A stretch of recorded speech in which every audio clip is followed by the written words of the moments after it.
Hello students. ज्ञान निकेतन education care के class 9th में आपका स्वागत है। मैं केसी मिश्रा। आज हम लोग संधि पर चर्चा करेंगे। पिछले वीडियो में संधि और उसके दो भेदों के बारे में हम लोग पढ़े थे, दीर्घ संधि और गुण संधि। उसी भेदों को हम आगे बढ़ाते हुए आज बाकी बचे 3 भेदों के बारे में पढ़ेंगे, जिसमें वृद्धि संधि, यण संधि और आयति संधि है। तो आज के ये तीनों संधियों के बारे में छात्रों हम एक एक करके जानेंगे। तो चलिए सबसे पहले हम वृद्धि संधि के बारे में पढ़ते हैं। वृद्धि संधि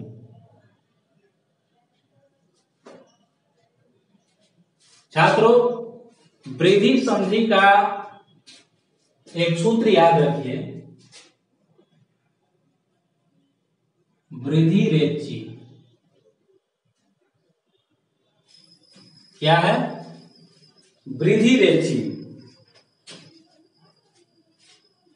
इस सूत्र को समझिए छात्र, वृद्धि रेचि। इसमें दो शब्द में आपको स्पष्ट दिख रहा होगा, एक वृद्धि और दूसरा रेचि। ये दो शब्द आप देख रहे होंगे। वृद्धि का मतलब होता है बढ़ना, और एची क्या है? ये वास्तव में एच प्रत्याहार है। छात्र क्या है? यह एच प्रत्याहार है। और एच प्रत्याहार 4 वर्णों को सूचित करता है। प्रत्याहार के बारे में तो हम जानते ही हैं।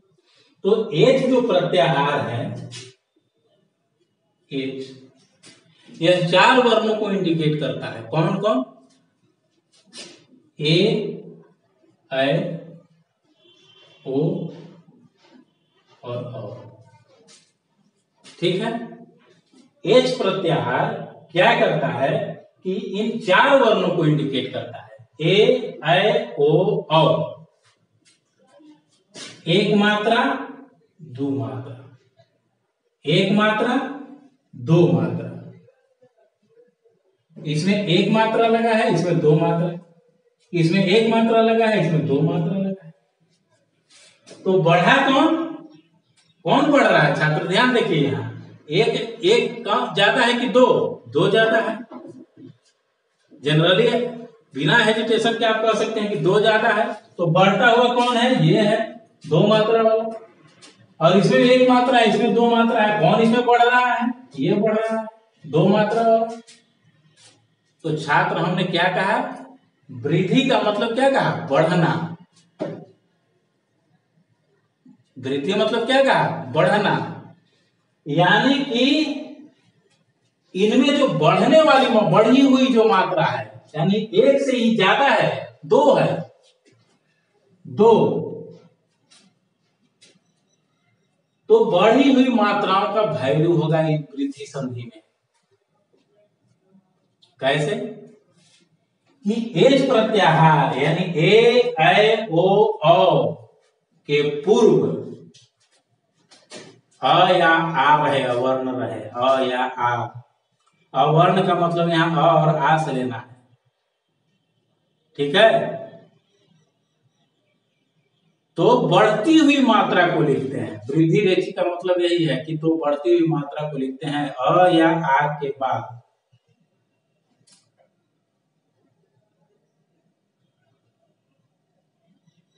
अ या आ के बाद यदि एच प्रत्याहार वाले वर्ण हो, यानी ए, ऐ, ओ, औ, तो बढ़ती हुई मात्रा को लिखते हैं। जैसे यहां देखिए छात्र, ध्यान देखिए, यहां देखिए हमने लिख दिया 1 जोड़ 1, एक जोड़ एक। अब इसमें अ है और इसमें ए है। क्या है? इसमें अ है और इसमें ए है। तो ये दोनों जब मिलेंगे तो बढ़ती हुई मात्रा को लिखेंगे, यानी अ और ए को नहीं लिखेंगे, इसकी बढ़ती हुई मात्रा क्या है? अय। क्या है? अय। तो क्या हो जाएगा? ये दोनों मिलकर क्या बनाएंगे? अय। क्या शब्द बनेगा? एक कय का। अय। जब यहाँ क में अय लगेगा तो कय हो जाएगा, ख में अय लगेगा तो खय हो जाएगा, ग में अय लगेगा तो गय हो जाएगा, घ में अय लगेगा तो घय हो जाएगा। उस तरह चाय पाय टाय तय कुछ भी लिख सकते हैं। और अय की मात्रा को इस तरह से हम लिखते हैं, इसलिए हमने यहाँ एक अय का लिख दिया। और है या आ भी रहे तो छात्रों दूसरा एग्जाम्पल देखिए, महा जोड़ एक। अब यहां आ है तो क्या हो जाएगा? महका। बढ़ती हुई मात्रा को लिखेंगे। ठीक है। अब इसको एक सूत्र के तहत हम इसको समझ लेते हैं। यहां मैं छात्रों आपको समझा देता हूं, और जो मैं इसकी परिभाषा बोल रहा हूं ध्यान दीजिएगा, जो मैं इसकी परिभाषा बोल रहा हूं उसको आप ध्यान से सुनेंगे और नोट्स बनाएंगे। वृद्धि रेखी का एक बार व्याख्या और भी सुन लीजिए कि अ या आ के बाद ए ऐ ओ औ, अ या आ के बाद ए ऐ ओ औ ये चार वर्ण रहे तो बढ़ती हुई मात्रा को लिखेंगे, यानी ए ऐ में से कोई रहे तो ऐ लिखेंगे, ए रहे तो यो तब भी ऐ लिखेंगे, ऐ रहे तब भी ऐ लिखेंगे, ओ रहे तब भी और लिखेंगे और रहे तब भी और लिखेंगे, यानी बढ़ती हुई मात्रा को लिखेंगे। कैसे लिखेंगे यहां देखेंगे, यानी कि अ प्लस ए ऐ बनेगा, या आ प्लस ए क्या बनेगा? ऐ बनेगा। अ प्लस ऐ रहे तो भी ऐ बनेगा, और आ प्लस ऐ रहे तो भी ऐ बनेगा। और ठीक उसी तरह आ प्लस ओ रहे तो क्या बनेगा? और या आ प्लस ओ रहे तो भी बनेगा, और या आ प्लस और रहे तो भी बनेगा, और या आ प्लस और रहे तो भी बनेगा। और यानी किसी भी परिस्थिति में आप यहां देखिए बढ़ती हुई मात्रा का ही उपयोग हो रहा है, प्रयोग हो रहा है। अब इसका एक शाब्दिक एग्जाम्पल भी ले सकते हैं। यहां लिख दीजिए राम जोड़ एक। क्या हो गया? राम एक हुआ कि नहीं? क्या हो गया? महाजोड़ एक। क्या हो गया? महैक। या परम जोड़ ऐश्वर्यम। क्या हो गया? परमैश्वर्यम। या महाजोड़ ऐश्वर्यम। क्या हो गया? महेश्वर्यम। ठीक है। ठीक उसी तरह यहां देखिए वन जोड़ ओक। क्या हो गया? वनौक। ठीक है। महा जोड़ औषधि। क्या हो गया? महौषधि। ठीक है। चित जोड़ औदार्यम। क्या हो गया? चितौदार्यम।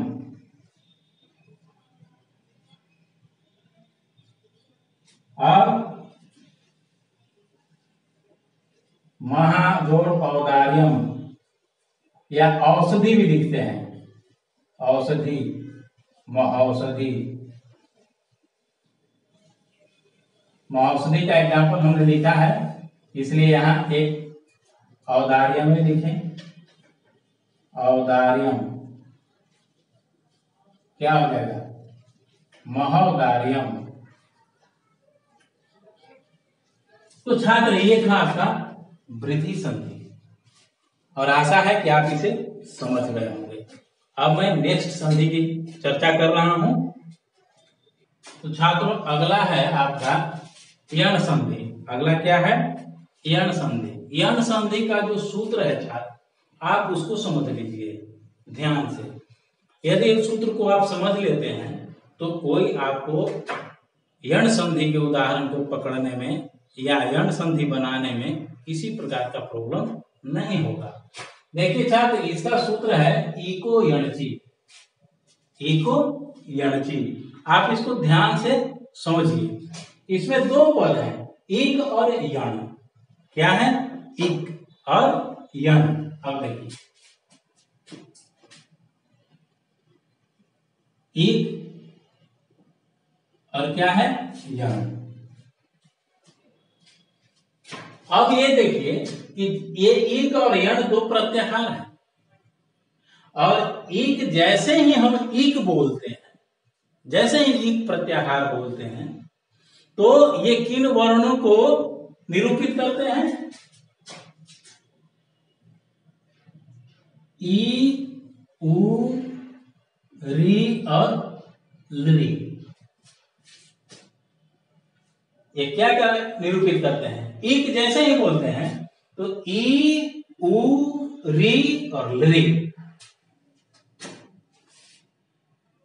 ये चार वर्णों को निरूपित करते हैं। और कहता है कि इक यानी कि ई, उ, री, लृ के बाद यदि कोई भिन्न स्वर हो, यदि कोई भिन्न स्वर हो, ई के बाद ये नहीं हो, दूसरा हो, उ के बाद उ नहीं रहना चाहिए, कोई दूसरा वर्ण रहना चाहिए, री के बाद री नहीं रहना चाहिए, क्योंकि ऐसा अगर होगा तो फिर वो दीर्घ संधि में चला जाएगा। कोई भिन्न स्वर, कोई भिन्न स्वर प्लस कोई भिन्न स्वर,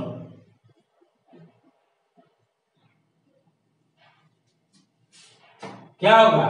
एक जब कोई भिन्न स्वर के साथ योग करता है, मिलता है, तो एक किस में बदल जाता है? यण में बदल जाता है। एक किस में बदल जाता है? यण में बदल जाता है। यानी कि ई का य, उ का व, री का र और लृ का ल हो जाएगा। यण का मतलब हो गया य, व, र, ल। यण जो प्रत्याहार है वे चार वर्णों को निरूपित करते हैं, य, व, र और ल। इक यानी कि ई, उ, री, लृ, ध्यान से सुनिए। इक अर्थात ई, उ, री, लृ, ह्रस्वी, ह्रस्व, ह्रस्व, री और लृ के बाद कोई भिन्न स्वर रहे, के बाद कोई भिन्न स्वर रहे, कोई भी भिन्न स्वर रहे, तो ई का य, उ का व, री का र और लृ का ल हो जाता है। छात्रों एक बार फिर ध्यान से सुनिए। यण संधि ई, उ, री, लृ के बाद कोई भिन्न स्वर रहे तो ई का य, उ का व, री का ल और लृ का ल हो जाता है। और ये सब में हलंत लगा रहे हैं, ध्यान रखिए। यह हलंत, व हलंत, ल हलंत और ल हलंत। अब छात्र इसको हम उदाहरण में देखेंगे, समझे कि नहीं? है एक ये चारों वर्णों का एक एक उदाहरण देखेंगे और उसको अच्छे से समझेंगे।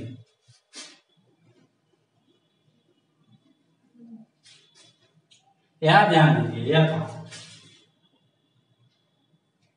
मैंने लिख दिया यहां यदि अजोड़ अपी, ठीक है।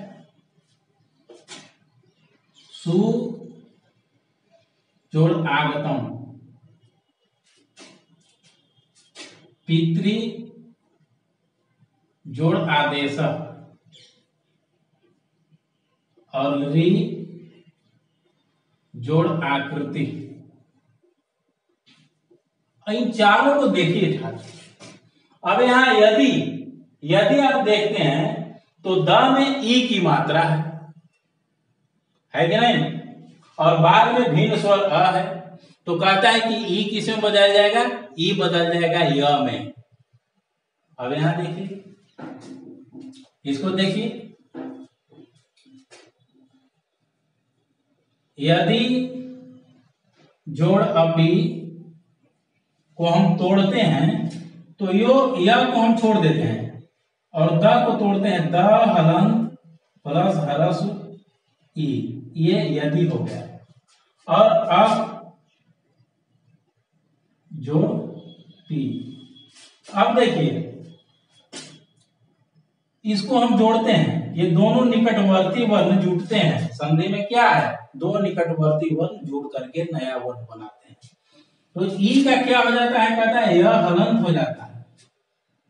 ई का क्या हो जाता है? यह हलंत होगा। तो छात्र देखिए यहाँ यह जोड़ द हलंत जोड़ यह हलंत जोड़ अ जोड़ पी, ठीक है। अब सभी हलंत वर्ण जो हैं वो अपने बाद वाले स्वर के साथ मिल करके पूर्ण व्यंजन वर्ण बनाएंगे। तो यह प्लस द के बाद कोई स्वर नहीं है तो ये आधा द रहेगा, क्योंकि इसके बाद कोई स्वर नहीं है। अब प्लस य के बाद स्वर है तो ये पूरा य हो जाएगा, अब प्लस पी। तो क्या हो गया छात्र? यह शब्द बन गया य द पी, ठीक है। अब इसको हम ऐसे लिखें या द के साथ यह भी मिला करके लिखते हैं यद्यपि। तो यदि जोड़ अपि का संधि क्या हुआ? यद्यपि। क्या हुआ? यद्यपि।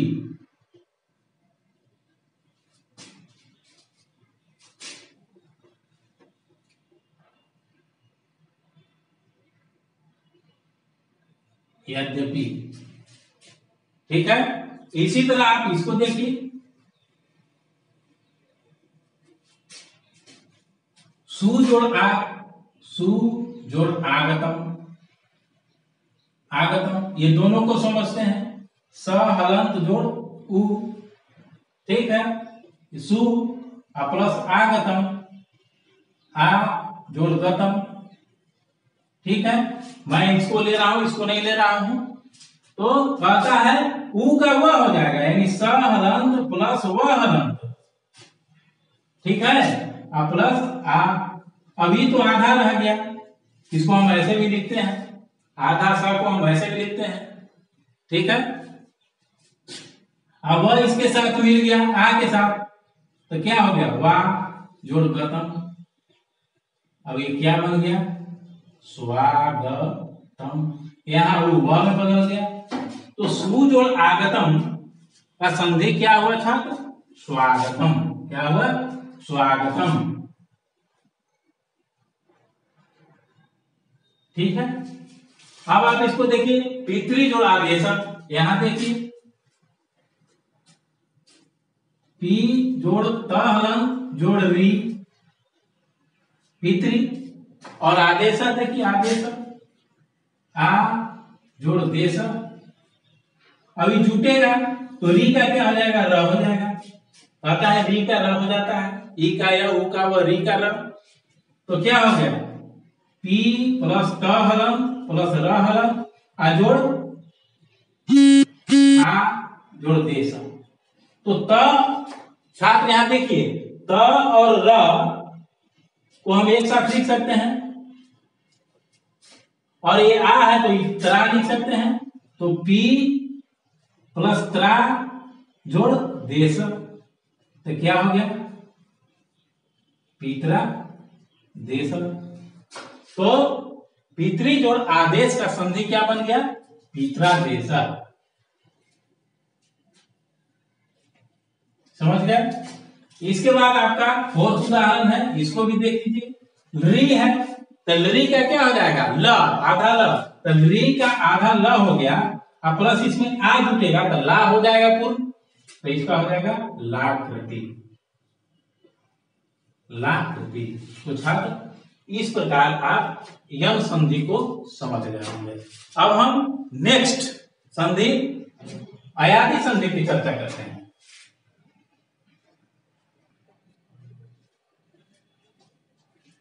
हाँ तो छात्रों ये आपका पांचवा भेद है स्वर संधि का।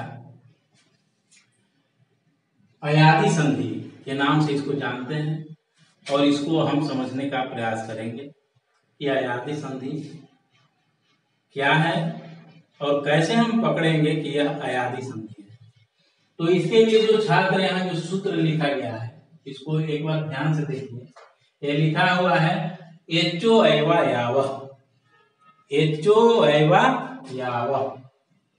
ठीक है। अब ध्यान दीजिए छात्र, यहां है एच, एचो एवा यावह जैसे ही कहते हैं तो एच प्रत्याहार को इंडिकेट करता है और ये एच प्रत्याहार अभी हम जब वृद्धि संधि पढ़े थे तो इसमें एच प्रत्याहार को समझे थे। एच प्रत्याहार किन वर्णों को निरूपित करता है, तो हम जानते हैं कि एच प्रत्याहार ए, ओ और औ ये चार वर्णों को निरूपित करता है एच प्रत्याहार। और छात्रों ए, ओ, औ के बाद ध्यान दीजिए ए, ओ, औ के बाद ए,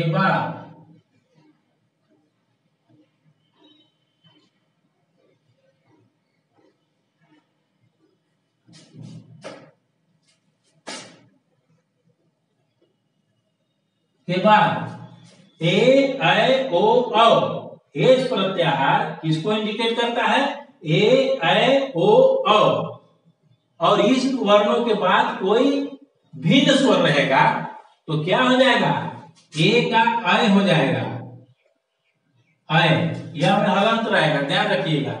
ए का अय और अय का क्या हो जाएगा आय, ओ का और औ का क्या हो जाएगा आव। और इसी को छात्रों अगर हम जोड़ देते हैं संयोग करा देते हैं तो अयवा याव शब्द बनता है। वही एच जो है अय, आय, अव, आव में बदल जाता है। एच प्रत्याहार क्या होता है अय, आय, अव, आव में बदल जाता है। अब इस सबको हम बारी बारी से उदाहरण के अनुसार हम देखेंगे। छात्रों यहां ध्यान दीजिए।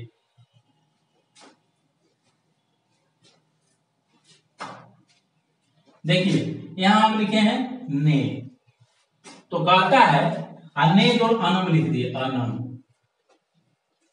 तो छात्रों ए का अय होता है, ए के बाद कोई भिन्न स्वर रहेगा तो ए का अय होगा, तो ने का नय होगा, पे का पय होगा, के का कय होगा, चे का चय होगा कि नहीं होगा। तो ने का ए का अय हुआ तो ने का क्या हुआ नय होगा, नय हुआ कि नहीं, ने का नय प्लस अनम। अब जब यह अ इसके साथ मिलेगा तो क्या हो जाएगा नयनम, होगा कि नहीं होगा। पहला ए का आप देखिए, दूसरा आप देखिए अय का,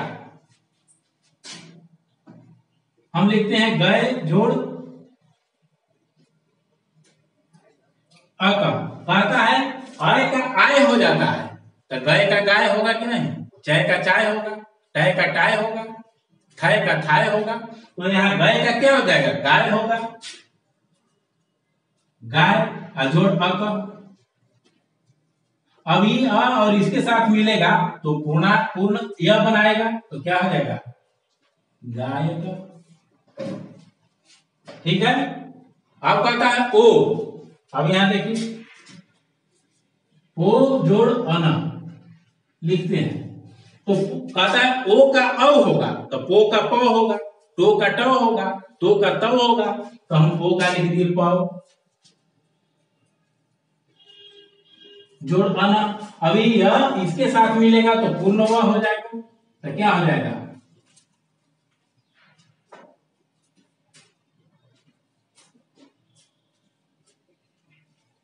ओ का प।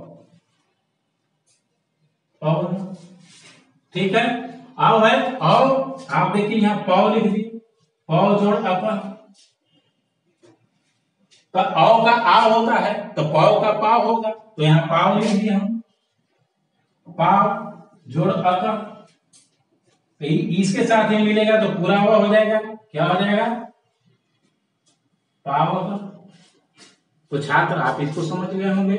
ये आदि संधि किसे कहते हैं, एज प्रत्याहार, यानी ए ऐ, ध्यान से सुन लीजिए एक बार इसको, ए ऐ ओ औ के बाद कोई भिन्न स्वर रहे तो ए का आ, ए का ऐ का आय, ओ का औ और औ का आव हो जाता है।